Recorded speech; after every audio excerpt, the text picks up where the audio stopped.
This is the fourth part of mind mapping.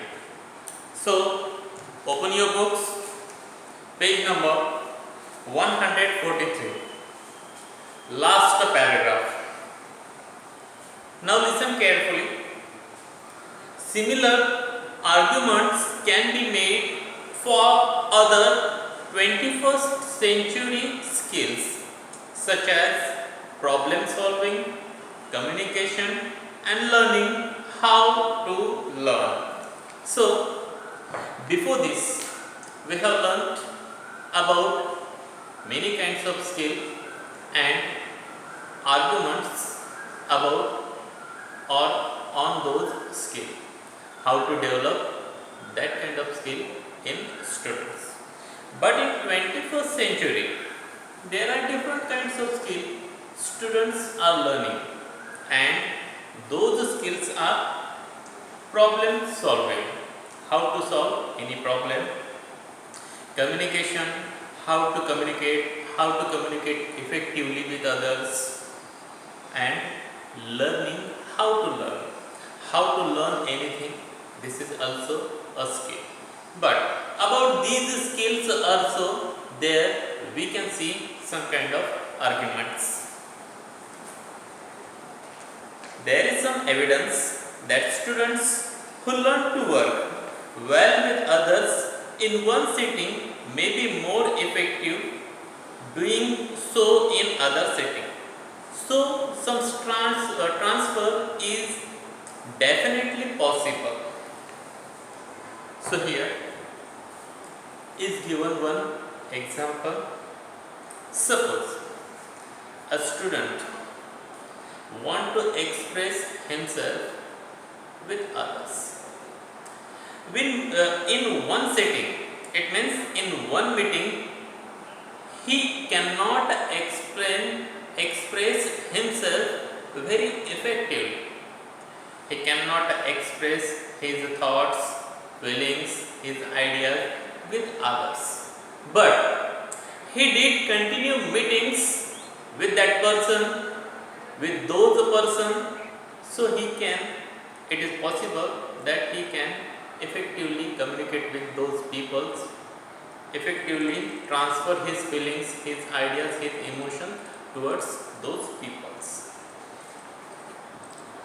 However, the really important message from the research in this area is that if you want student to be creative in mathematics, you have to teach this in mathematics classroom. So, the most important message is in this area by research is given. If you want any student to be creative in mathematics subject, so for that you need to teach that student creativity in that mathematics class. Otherwise that student cannot understand in his whole life how to be creative in mathematics. If you want a student to think creatively in history, you have to teach this in history class. So, if you are teaching history subject and if you want to make that student very creative in history, so for that you need to teach that child in history classroom how to be creative, how to think about different kinds of scenes, episodes or any evidence. Mastering discipline, learning to communicate effectively, engage civically. See the meaning of this word?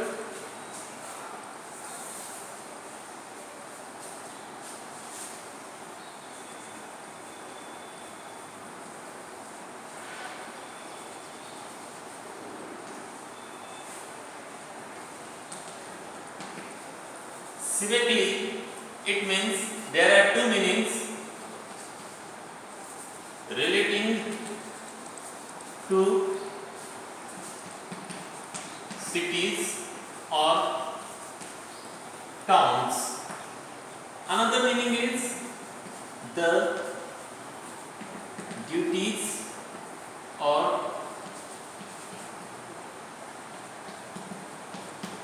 activities of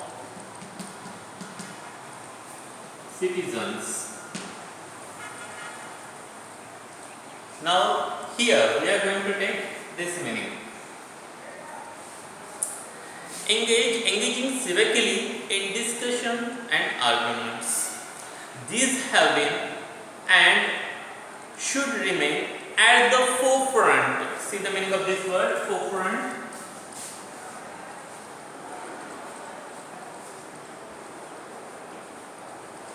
It means foremost part or place. So what is the meaning of foremost? See here.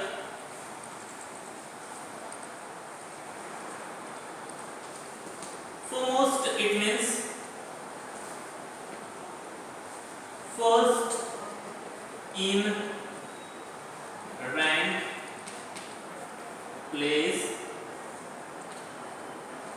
time, etc. Anything. At the forefront of all educations. So, what is the information is given here? Mastering disciplines, learning to communicate effectively, engaging civically in discussion and argument. These have been and should remain at the forefront of all education. If you are giving education to any child, so what is the most important thing? The most important thing is you have to include discipline, how to make that child master in discipline. You should include that in syllabus, in curriculum. How to communicate effectively. You should teach students how to be very effective in communication. When the child talk with others, that time he should be very effective. And engaging civically in discussions and argument. And every time, if there is any kind of discussion or argument, you have to involve a topic of civically. It means the duties or activities of citizen. What are the duties and activities of citizen? These are 3 points you have to give most important value, and you have to put it forefront of all education.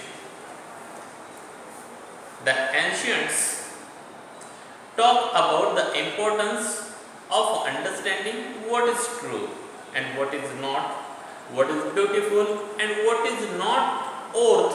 See the meaning of this word, oath.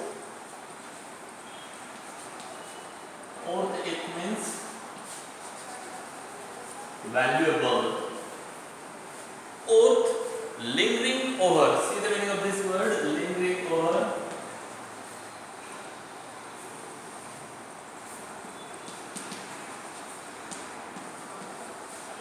It means spend a long time over. And what is good in terms of being oathy person, worker and citizen. These educational goal should be perennials. See the meaning of this word?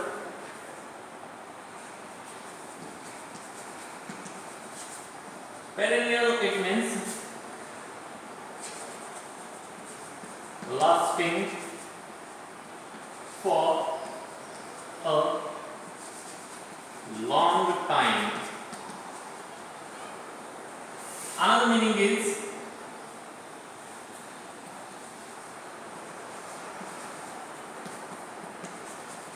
continually engaged in a specified activity. So what is the information is given? Here is given the information that what our ancestors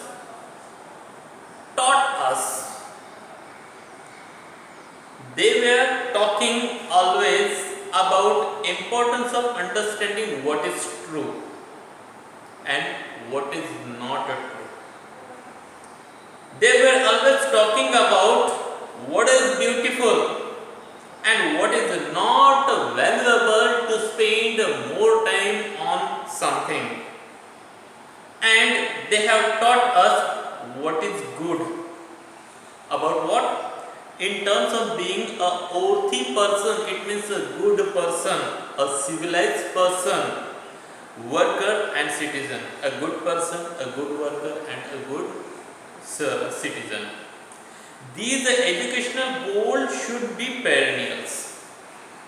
So here are given three goals, three aims of education, and these three goals should be perennial. It means it lasts for a longer time.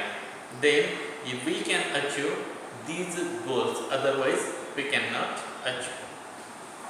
So after this, there is given one map. It is also a kind of mind mapping. In the center there is given a subject, and relating that subject there are given few ideas. 21st century skills, problem solving, communication, learning how to learn and transfer to skill. Below that also given one mind mapping graph, four fronts of all educations. This is the main subject and these are ideas about that subject. Four fronts of all education. What are the four fronts? Mastering discipline, learning to communicate effectively, engaging civically in discussion and argument, Then after this, to the opposite side there is given educational goals. What are the educational goals? First, what is true? What is true? What is beautiful, and what is good? These are three educational goals. So today we are going to stop here. Have a good day to all of you. Thank you very much.